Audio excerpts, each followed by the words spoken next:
If you look at the totality of everything and look at the evidence, that there's just no question that Sue is lying. The system is so flawed.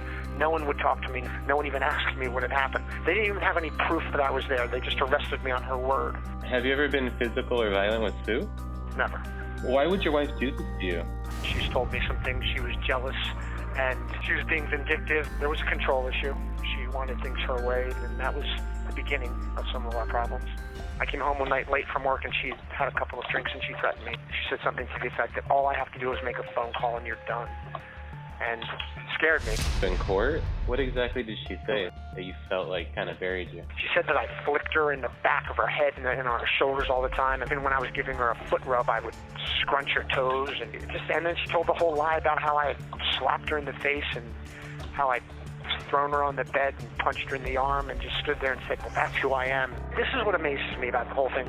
Why would somebody contact a defense attorney to represent her in case she got charged with perjury, unless she in fact committed perjury? And that's what she did. Have you forgiven her? Yes, it's a difficult thing, but yes, I have. How would you describe your current relationship with Sue? Work in progress. She's struggling, and I care about her, and I don't know where we're going to end up. I'd like to see Sue come out of this hole. I don't want her to be in pain.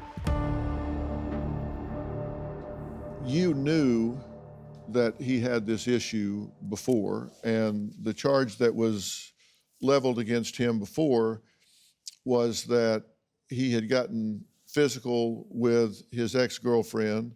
You claimed that that violent assault, if it happened, was totally out of character because he's never been physically abusive with you and is the most caring man that you know. I'm not saying that he didn't do anything to that girl. I just think that it was embellished. Phoning in from prison, where if things don't change, he will remain until 2024, is Tim. Thank you for calling in. How do you feel about being in prison? You say this is something you did not do, and Sue says you did not do. Not to sound dramatic, but it's indescribable in some ways, sir. I don't even know how to tell you what it's like. I just listened to you, and I did commit a crime, and I served some time. And when I was in prison then, it was horrible, but I understood the necessity of it because I was convicted in a court. But being sent back to prison for having done nothing is just, it's surreal, and it's indescribable.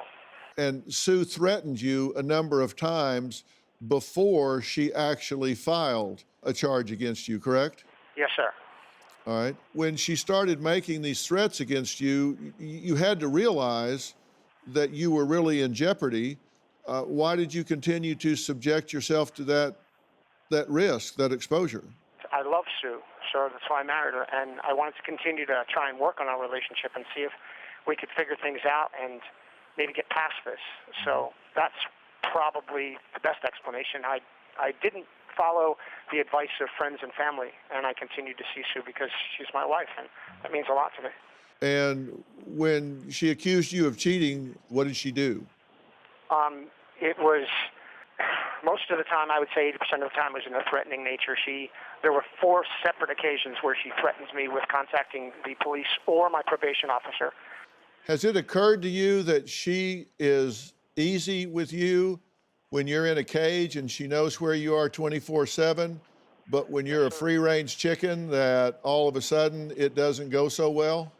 Yes, sir. We've spoken about that. Sue and I have, in fact, spoken about just that thing. Are you worried that she may do this to you again? Terrified, sir. I loved him with all my heart. And to do this to him is an absolute travesty. And I know that.